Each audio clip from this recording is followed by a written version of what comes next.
They had the highest inflation perhaps in the history of our country. Real estate storm is coming. It's going to crash. We're in a depression. Right?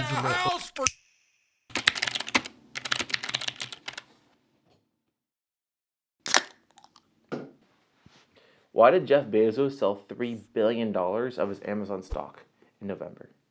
Why did Warren Buffett do the same thing with his Apple stock as well? If there's a market crash happening around the corner, a 2008 level recession, what can you do to prepare you and your family to set yourself up for success? So before I can do that, you have to understand what happened in 2008 and the events that caused 2008. So one of the biggest things you need to understand is subprime lending. Before 2008, there was a lot of ninja loans given out. No income, no job loans. When you went to get a loan and you were to talk to your loan officer, they would ask you, what job do you have and how much money do you make? Similar to what you do now. But back then, they wouldn't always require to see pay stubs and proof of employment. The problem with that is that if you work at Jamba Juice, you can lie and say you work at Wells Fargo making $300,000 a year as an investment banker. And the problem with subprime loans is that it artificially inflates the market because you have in economics this basic idea of supply and demand. If you increase the demand, you're going to increase prices.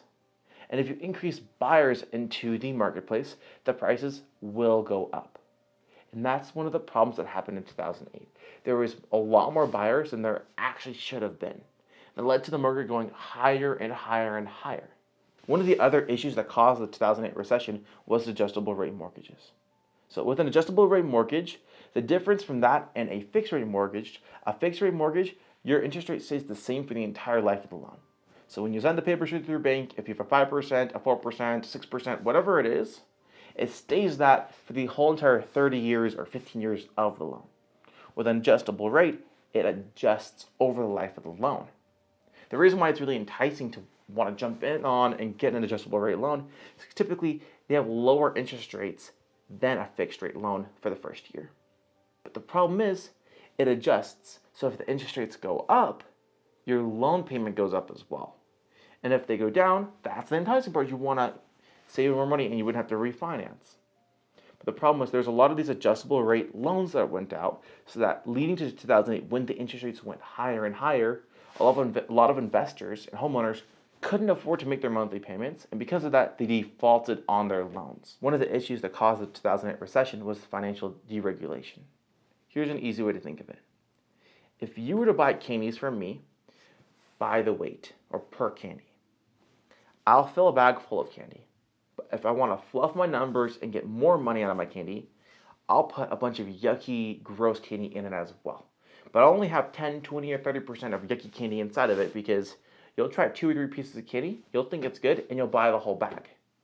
The issue is you have all these other yucky, bad candies, subprime loans with unqualified loans in this bag of candy, so that this whole entire bag of candy isn't as safe as you think, and it overinflates the market. Those are a couple of reasons why the 2008 recession happened. But why is Warren Buffett selling all of his Apple stock? There's a couple of reasons for this. First, according to Forbes, he was anticipating taxes going up. Second, with the roller coaster of a market we have, from the words of Warren Buffett himself, cash is a call option that has no expiration date.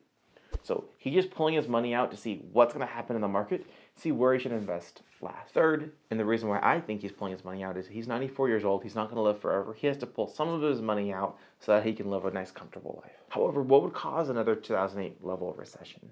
There's a couple things we would need to see. One, we need to see more risky loans pulled out. More loans where there isn't any income confirmed, there isn't any jobs confirmed, and they're more risky or subprime loans. However, we aren't seeing that today with the new regulations that happened in 2010. Those same loopholes that people took advantage of before aren't happening today. The second thing we would need to see is the rise in adjustable rate mortgages. The fact of the matter is, we aren't seeing them becoming too popular. However, if you've bought a house in the last 2 or 3 years, you've probably heard of a 2-1 buy down. The way it works is if you pay a 7% for your fixed rate mortgage, the first year you only pay 5%. The second year you pay 6%. And year 3 through 30 you pay 7%. At face value, it's actually a really good program. I actually suggest it for a lot of my customers and my clients.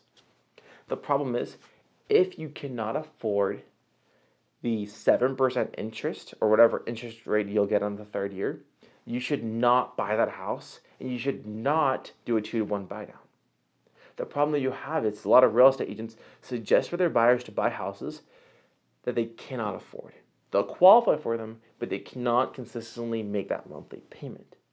And what that can lead to is an overinflated housing market where people can't pay for their home loans after year 2 or year 3 when their interest rates go up to the normal rate. Another reason why there might be a recession in 2025 would be because the amount of debt there is in the United States right now. So according to Seattle Times, the consumer debt is to a record of $17.9 trillion. Right now, it's harder to pay your gas, your electric bill, your grocery bill than it has been in the last 10 or 15, 20 years. Now, that could all lead to a housing bubble where people can't afford to pay their mortgage, and it turns into a snowball of bad things happening. But just because all these things are happening, does that actually mean there's going to be a recession this year? Well, there's a couple things holding a recession back. First, you have to think about supply and demand. Remember, the more supply there is, the cheaper the items would be. And the less supply there is, the more expensive it's going to be. It's like a scale. When you have a high demand and low supply, it's going to be very expensive. But if you have high supply and low demand, it's going to be extremely affordable and cheap. So in 2005, leading to 2008, there were 7 million homes sold. Now, we don't have the numbers for 2024, but we do have the numbers for 2023. In 2023, there was a total of 4 million homes sold. Now, that's much less than what happened in 2005, and because of that, that's probably not going to cause a housing market crash. Second, there's a lot more strict loan standards where you have to show proof that you work at the job you said you worked at. You have to show bank statements saying that you have the down payment to pay for the house you want to buy. You didn't have those same amount of strict standards over in 2005 and 2006 that led to the 2008 recession. Lastly, house pricing is rising due to the demand of everyone wanting to buy a house and due to there's not enough houses for us to all live in. But because of all these reasons, I would be a little hesitant to say that there's going to be a crash in 2025. But you always want to be more prepared than underprepared, especially when it comes to a recession level event. So what can you do to be prepared? 1, you need to have an emergency fund. Whether you're going to have good times, whether you're going to have bad times, you need to have 3 to 6 months of money set aside to pay for your bills so that if a recession happens, you're covered. If you lose your job, you're covered. If you get injured at work and you can't get workers' comp for whatever reason, you need to have that money saved up to protect you and your family. Second, after you have your emergency fund fully funded, you need to diversify your investments. We've all heard it before, don't put all your eggs in one basket. Well, practice that as well. Don't put all your money into real estate. Don't put all your money into Bitcoin as well. If there's one takeaway you got from this video, is don't buy a house you can't afford. If you don't know how to do the math to figure out how much house you can comfortably afford, there's a link in the description. I'm happy to help you out. Just click on that link and we can connect later. Thanks guys for watching. I'll see you guys in the next one.